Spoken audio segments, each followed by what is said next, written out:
মনে হয় ঠিকঠাকই হবে, পর্যন্ত নেই।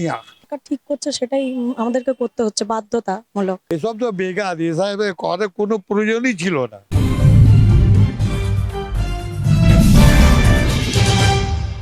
28 তারিখ অর্থাৎ শনিবার এসআইআর এর পর চূড়ান্ত ভোটার তালিকা প্রকাশের দিন।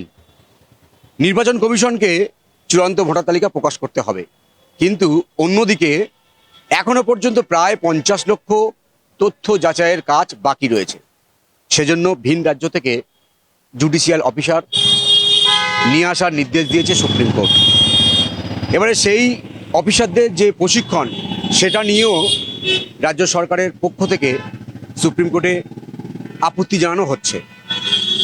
তাহলে এই যে 50 লক্ষ তথ্য সেটা কিভাবে যাচাই হবে? যদিও সুপ্রিম কোর্ট বলেছে যে আপাতত 28 তারিখ চূড়ান্ত প্রার্থী তালিকা ভোটার তালিকা প্রকাশ হবে এবং যেটুকু বাকি রয়েছে ধাপে ধাপে হবে। এখন সব মিলিয়ে এসআইআর এর ভবিষ্যৎটা কি সেটা নিয়ে প্রশ্ন উঠছে। সাধারণ মানুষের কাছে আমরা যাব, জানার চেষ্টা করব যে এ রাজ্যে কি আদৌ এসআইআর যে তালিকা সেটা সম্পূর্ণ বের হওয়া সম্ভব, আর ঠিক টাইমে নির্বাচন হবে তো? এই প্রশ্নের উত্তর খুঁজবো সাধারণ মানুষের কাছে। মনে হয় ঠিকঠাকই হবে। হ্যাঁ, প্রেসার তো ভালোই চলছে। যার দোষ আছে সে তো নিজে নিজে বুঝবে না যে কি ভাবে কি হয়েছে না হয়েছে, আর কি করা যাবে। এখন আরো কোনো রাজ্যে এরকম হচ্ছে না, শুধু এই রাজ্যেই শুনছি যে এতটা হচ্ছে। আরো অন্য রাজ্যে তো কিছু বোঝা যাচ্ছে না, সব জায়গায় তো এসআর হচ্ছে। ওইখানে তো কোনো প্রবলেম নেই, এইখানে প্রবলেম দেখা যাচ্ছে। সে তো দাদা ওরা বুঝবে, কোথায় যে যেখানে বসে আছে কি করছে না করছে সেটা ওরাই বুঝবে। হতে দেবে না, তাই ভয় আর কি আছে, করলে কি হবে? আলটিমেট তো যেটা কেন্দ্রীয় সরকার চাইছে, যেটা করছে সেটা তো ভালোর জন্যই করছে, খারাপের জন্য তো কিছু করেনি। সরকারের ভয় আছে হয়তো কিছু, তাই কিসের ভয়? তৃণমূলের ভয়টা কিসের? হতে পারে। পর্যন্ত নেই। আমি আপনি কি করতে পারি বলুন? আমাদের যখন বড় বড় নেতা বলছে দিদি লড়ছে, দিদি শুনছে না, তো আমাদের তো কোথায় শুনবে? আমরা অত করে পাড়ার মধ্যে উঠো বাড়ি করবো, এর বেশি কি করতে পারি আমার বলুন? যাচ্ছে, প্রায় যাচ্ছে, করে কি যা করবে দিদি করবে, আমরা জনগণের কিছু নেই, যা করবে বাড়ি করবে। আমরা কি বলবো বলুন না? আমাদের এখানে জন্ম সব কিছু আমরা হচ্ছি বাইরে, বিদেশি যাচ্ছি, আমরা বাংলাদেশি সিটিজেন সব আমরাই হয়ে যাচ্ছি, কি করবো বলুন? বলে কিছু নেই, হ্যাজমেন্ট নেই।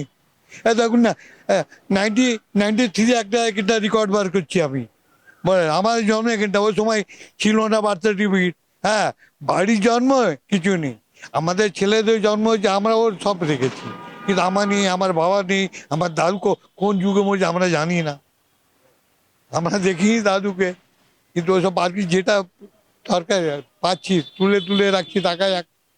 এসব তো বেকার, এসব করার কোনো প্রয়োজনই ছিল না। এ তো হ্যাজমেন্ট করছে আমাদের, আমরা হ্যাজমেন্ট ওরা হচ্ছে, আমরা হচ্ছি। সেটা বলতে পারবো না, যার যেটা মনে হচ্ছে সে সেটা করছে। না, সমস্যা তো হয়ই, কিন্তু সমস্যাগুলো তো মানে করতে তো হচ্ছে, তাই না? এবার না করলেই অসুবিধা। সেটা তো হ্যারাসমেন্ট তো হচ্ছেই, মানে সাধারণ মানুষের হ্যারাসমেন্ট তো হচ্ছেই। এক জায়গা থেকে অন্য জায়গায় যাওয়া, তারপর যারা থাকছে না তাদের মানে কেউ রিলেটিভ গেলে তাদেরকে অনেকক্ষণ তো দাঁড়িয়ে থাকতে হচ্ছে, মানে হচ্ছে অনেক হ্যারাসমেন্ট হচ্ছে, কিন্তু করতে হচ্ছে। আমরা বলছি মানে প্রয়োজন ছিল বা ছিল না সেটা আমাদের হাতে তো নয়।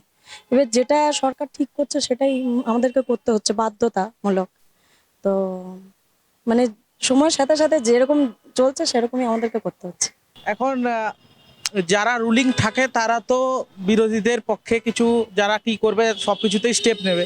তবে এটাও দৃষ্টান্ত, মমতা ব্যানার্জি গেছে প্রথমবার কোনো মুখ্যমন্ত্রী হয়ে, তারপরে মানুষ কথা বলবে, সব কিছুই মানুষ উত্তর দেবে। তারপরে আমাদের সাধারণ মানুষ, আমাদের সুষ্ঠুভাবে সব কিছু হলেই আমাদের ঠিক আছে, তো এটাই বলার আর কি। ডেফিনেটলি কিছু তো বাদ পড়তো আশা করেছিলাম, যেভাবে বেড়েছিল, কিন্তু এভাবে এতটা যে হবে এতটাও আশা করিনি। ভিন রাজ্যের যে অফিসার তাদের যে প্রশিক্ষণ সেটা নিয়ে ইতিমধ্যেই রাজ্য সরকার আপত্তি জানিয়েছে সুপ্রিম কোর্টে। যদিও সুপ্রিম কোর্ট বলেছে যে আপত্তিটা কোনোভাবেই গ্রহণযোগ্য নয়, তবে সাধারণ মানুষের সঙ্গে কথা বলে যেটা পরিষ্কার হলো, বেশিরভাগ মানুষ কিন্তু মনে করছেন যে এই মুহূর্তে যে এসআইআর প্রক্রিয়াটা চলছে এটার প্রয়োজন ছিল। তবে মমতা বন্দ্যোপাধ্যায় হয়তো সাধারণ মানুষের যে হয়রানি সেটা বন্ধ করার জন্য বারবার সুপ্রিম কোর্টে ছুটছেন, এমনটাই মত বেশিরভাগ সাধারণ মানুষের। ক্যামেরায় রবি দত্তের সঙ্গে বিশ্বজিৎ, ওঙ্কার বাংলা।